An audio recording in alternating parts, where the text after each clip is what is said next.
Sonam sir की wife के बाल खींचकर घसीट कर लेकर जा रही है पुलिस उन्हें। नहीं बनना मुझे slum dog millionaire slum dog mission पे सिस्टम के कीड़े चोरे దయచేసి కళ్ళు తెరిచి చూడండి ఇండియాలో ఏం జరుగుతుందో. ये देखिए लड़ाई देखिए, ये देखिए किस तरीके से मार रहे हैं, ये लाठीचार्ज. మెట్రో స్టేషన్ లో ఎగ్జిట్ గేట్స్ కూడా క్లోజ్ చేసేసారు అండ్ రైల్వే స్టేషన్ లో పోవడానికి జనాలు అయితే ఎగబడి వస్తున్నారు. హే గైస్, అస్సలాము అలైకుం, నమస్తే, welcome back to my YouTube channel. So guys, ఈ రోజు July 20 cockroach Janata party protest పెట్టిన డే అన్నమాట. చూస్తున్నారు కదా యూట్యూబ్లలో, ఇన్స్టాగ్రామ్ లో ఫుల్ వైరల్. ఒక్క మాట కాక్రోచ్ అని చెప్పినందుకు 23 మిలియన్ ఫాలోవర్స్ అయితే కాక్రోచ్ జనతా పార్టీకి అయితే వచ్చేసారు. And main reason Sonam Wangchuk 18 days, దాదాపు 18-20 డేస్ తినకుండా కూర్చుంటే మన పోలీసులు, మన గవర్నమెంట్ బలవంతంగా లాక్కొని వెళ్ళి ట్రీట్మెంట్ అయితే చేపిస్తారు. బట్ ఆయనని పిలుచుకొని పోయిన పోలీసులు, ఈ గవర్నమెంట్, ఈ కాక్రోచెస్ అయితే ఆగడం లేదు. బస్ స్టాండ్లలో metro stations close, railway stations close, ఎటు వెళ్ళా కానీ క్లోజ్ చేసేసి గవర్నమెంట్ పోలీసులతో క్లోజ్ చేసేసి అయితే పెట్టేశారు. चलने की बात मत कर, हम वो ढीठ नस्ल है, ना आग से जलेंगे ना रुकेंगे, हम वो फसल है. డైరెక్ట్ మెట్రో స్టేషన్ లో మెట్రో డోర్స్ ఓపెన్ చేయడం లేదు. డైరెక్ట్ అనౌన్స్మెంట్ చేస్తున్నారు మెట్రో గేట్స్ అయితే ఓపెన్ కావు అని. డైరెక్ట్ అనౌన్స్మెంట్ చేస్తున్నారు. క్లిప్స్ చేస్తాను చూడండి. మెట్రో స్టేషన్ లో ఎగ్జిట్ గేట్స్ కూడా క్లోజ్ చేసేసారు అండ్ రైల్వే స్టేషన్ లో పోవడానికి జనాలు అయితే ఎగబడి వస్తున్నారు. ఇట్లా ఉంటుంది స్టూడెంట్ పవర్ అంటే. ఇప్పటికైనా ఈ గవర్నమెంట్ అర్థం చేసుకొని ఆ ఎడ్యుకేషన్ మినిస్టర్ ని రిజిగ్నేషన్ చేపియాలని ప్రతి ఒక్కరు కోరుకుంటున్నారు.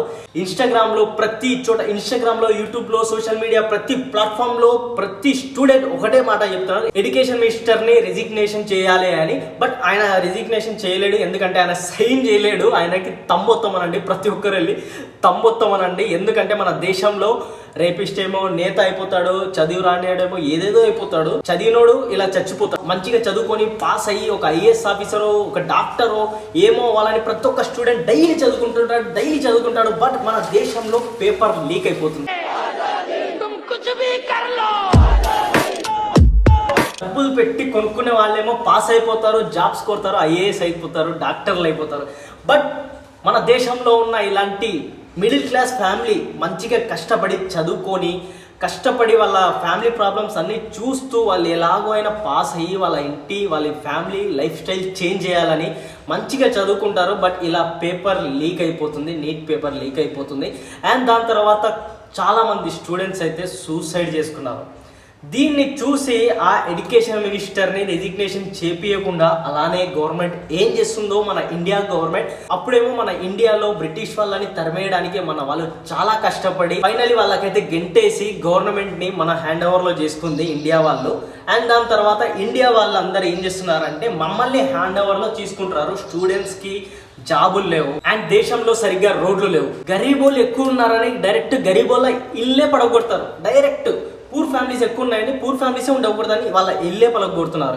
ఎక్కడ పోయి ఉంటారు వాళ్ళు? ఇది మన ఇండియా గవర్నమెంట్. అండ్ మన ఇండియాలో చాలా అన్యాయాలు జరుగుతున్నాయి. చాలా అంటే చాలా. మిడిల్ క్లాస్ డబ్బులు లేనోళ్ళని పట్టుకొని డబ్బులు ఉన్నోళ్ళు ఎలా అంటే అలా ఇష్టమైనట్టు చేస్తున్నారు. ఇవన్నీ జరుగుతుంటే ఎవ్వరు ఒక్కరు కూడా స్టాండ్ తీసుకోలేరు. అభిజిత్ అనే ఒక్క వ్యక్తి స్టాండ్ తీసుకొని ఒక కాక్రోచ్ జనతా పార్టీని క్రియేట్ చేసి దాని తర్వాత సోనం వాంగ్చుక్ ఈ ఎడ్యుకేషన్ మినిస్టర్ని రిజిగ్నేషన్ చేపియాలి అని, ఈ చనిపోయిన స్టూడెంట్స్ కి న్యాయం జరగాలి, వీళ్ళు చనిపోయారు వాళ్ళ కోసం స్టాండ్ తీసుకోవాలని అతనేమో 20 డేస్ వరకు ఫాస్టింగ్ లో ఉన్నాడు. సోనం వాంగ్చుక్ ఏమో తినకుండా 20 డేస్ వరకు ఫాస్టింగ్ లో ఉన్నాడు. ఆయన హెల్త్ ఖరాబ్ అవుతుంది, ఆయన చనిపోతాడని డైరెక్ట్ ఆయనని బలవంతంగా ఎత్తుకెళ్ళి హాస్పిటల్లో జాయిన్ చేయించారు. బలవంతంగా ఆయన చనిపోతే ఇండియాలో న్యూసెన్స్ చాలా అంటే చాలా ఘోరం జరుగుతుంది. ఎందుకంటే స్టూడెంట్స్ అయితే ఇప్పుడు ఎవరి మాట వినడం లేదు. కాక్రోచ్ జనతా పార్టీకి అయితే ఫుల్ సపోర్ట్ చేస్తున్నారు. అండ్ ఇంకోటి గైస్, ఎంతమంది మూవీస్ చూస్తారు? మూవీస్లో హీరోస్ ఉంటారు కదా, చాలా జనాలకి చాలా మంచిగా చేస్తారు. అండ్ విలన్స్ ఏమో జనాలు చంపేస్తుంటారు. రియాలిటీగా చెప్పాలంటే ఇది ఒకసారి చూడండి. రియాలిటీగా చెప్పాలంటే విలన్సే రియల్ హీరోస్. ఒక్క హీరో అయితే వచ్చాడా? బట్ మీరైతే ఏం చేస్తారు? అదే మీ హీరో సినిమా వస్తుందంటే పాలతో అభిషేకాలు చేసి ఫ్లెక్సీలు పెట్టి బాంబులు గిమ్ములు పట్టి మంచిగా ర్యాలీలో బైక్లో గుమ్ అంటారు. బట్ మీ హీరో ఏది రాడు, ఎవరు సపోర్ట్ చేయడు. ఎందుకంటే వాళ్ళు సపోర్ట్ చేస్తే గవర్నమెంట్ డెత్ ఇట్లా అంటే గవర్నమెంట్ వాళ్ళకి. అందుకోసం వాళ్ళు రారు, సపోర్ట్ చేయరు, మా కోసం వాళ్ళు స్టాండ్ తీసుకోరబ్బా. ఇదే రియాలిటీ ఇదే. ఇన్స్టాలో మిలియన్స్లో ఫాలోవర్స్ ఉంటారు వాళ్ళకు. బట్ వచ్చి మా కోసం స్టాండ్ తీసుకుంటే రేపు పొద్దున ప్రతి స్టూడెంట్కి జాబ్ వస్తుంది. ప్రతి స్టూడెంట్ కష్టపడి చదువుకున్నాడు రాసి పాస్ అవుతాడు అండ్ జాబ్ కూడా కొడతాడు. వాళ్ళ ఫ్యామిలీ చేంజ్ అవుతుంది, ప్రతి ఒక్కరిది చేంజ్ అవుతుంది. బట్ వీళ్ళకి అది కావద్దు, ఇది వాళ్ళకి కావద్దు. గవర్నమెంట్ కూడా ఇదే కోరుకుంటుంది. ముస్లిమ్స్లతో చాలా ప్రాబ్లం అయిపోతుంది అండ్ హిందూస్ కష్టాల్లో ఉన్నారు ముస్లిమ్స్ వల్ల. బట్ ఇక్కడ ఏం జరుగుతుంది? ना हिंदू खतरे में ना मुसलमान खतरे में आँख खोल मेरी जान. హిందూ ముస్లిం క్రిస్టియన్స్ ముగ్గురు అన్న తమ్ముళ్ళలాగా ఉంటారు. నాకు కూడా చాలా మంది హిందూ ఫ్రెండ్స్ ఉన్నారు, జానిస్తారు నా కోసం, నేను కూడా జానిస్తాను. క్రిస్టియన్ ఫ్రెండ్స్ కూడా ఉన్నారు, నా కోసం జానిస్తారు, నేను కూడా జానిస్తాను. అన్న తమ్ముళ్ళలాగా ఉంటాం మేము అందరం. ఎక్కడున్నా కానీ హిందూ ముస్లిం క్రిస్టియన్స్ అంటే ముగ్గురు అన్న తమ్ముళ్ళు ఎక్కడ ఉంటారు తెలుసా? మీరే ఉంటారు, మీరే చూస్తున్నారు, మీ ఫ్రెండ్స్ మీతో ఎలా ఉంటారు. బట్ వీళ్ళు మా మధ్య హిందూ ముస్లిం క్రిస్టియన్స్ అంటూ జనాల మధ్య గొడవలు పెట్టి వీళ్ళేమో దేశాలు దోచేస్తున్నారు. అదంతా మీ అందరికి కనబడడం లేదు. దయచేసి మీరు కళ్ళు తెరుచుకోండి. మీకు మాట చెప్తా వినండి.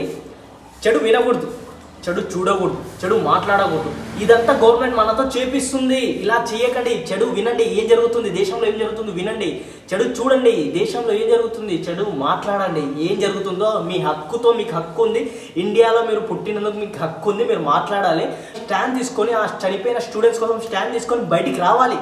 ప్రతి ఒక్కరు స్టాండ్ తీసుకోవాలి. అండ్ ఇప్పుడు మనందరికి ఇలా జరుగుతుంది. ఫ్యూచర్లో మా కొడుకులకి మా తమ్ముళ్ళకి ఎవరికి ఇలా జరగకూడదని మేమందరం స్టాండ్ తీసుకోవాలి. రేపు పొద్దున మనకు జరిగినట్టు రేపు పొద్దున వేరే వాళ్ళకి జరగకూడదని మనమందరం స్టాండ్ తీసుకోవాలి. అండ్ ఈరోజు ఇక్కడ చూడండి, రక్తాలు చిందించి మరీ కొట్లాడుతారు మన కోసం. ఎవరి కోసమో కాదు, మన కోసం. రేపు పొద్దున మా అందరికీ జాబులు వచ్చి ప్రతి ఒక్కరు హ్యాపీగా ఉండాలి, ప్రతి ఒక్కరు కష్టం లేకుండా బతకాలి అనే ఉంది. ఈ గవర్నమెంట్ ఇప్పుడు ఎలా ఉందో, ఏం చేస్తుందో, ఎందుకు ఇలా జనాలని పిక్కొని తింటుందో అర్థమే కావడం లేదు. దయచేసి అందరూ స్టాండ్ తీసుకోండి. మీ వల్ల అక్కడికి పోవడానికి వీలు కాకపోతే దయచేసి స్టోరీస్ పెట్టండి అండ్ CJPకి సపోర్ట్ చేయండి, కాక్రోచ్ జనతా పార్టీకి సపోర్ట్ చేయండి. ఇలానే సపోర్ట్ చేస్తుండండి. అండ్ ఇప్పుడు చెప్పండి, కాక్రోచ్ జనతా పార్టీని ఎంతమంది సపోర్ట్ చేస్తున్నారు? సపోర్ట్ చేసే వాళ్ళు కామెంట్ చేయండి. అండ్ వీడియో నచ్చితే లైక్ చేయండి, షేర్ చేయండి, కామెంట్ చేయండి, సబ్స్క్రైబ్ చేయండి. మరిన్ని కాక్రోచ్ జనతా పార్టీ గురించి స్టోరీస్ కావాలంటే కామెంట్ చేయండి. ఇలాంటి వీడియోస్ వస్తుంటాయి. దయచేసి కళ్ళు తెరిచి చూడండి ఇండియాలో ఏం జరుగుతుందో. చాలా దౌర్జన్యం జరుగుతుంది, చాలా ఇది జరుగుతుంది ఇండియాలో. మన గవర్నమెంట్ మనతో చాలా తప్పు చేస్తుంది. అందుకోసం అందరూ స్టాండ్ తీసుకొని వీడియో నచ్చితే లైక్ చేయండి, షేర్ చేయండి, కామెంట్ చేయండి, సబ్స్క్రైబ్ చేయండి. మళ్ళీ నెక్స్ట్ వీడియోలో అండి. నేను చాలా బాబాయ్, సీ యూ.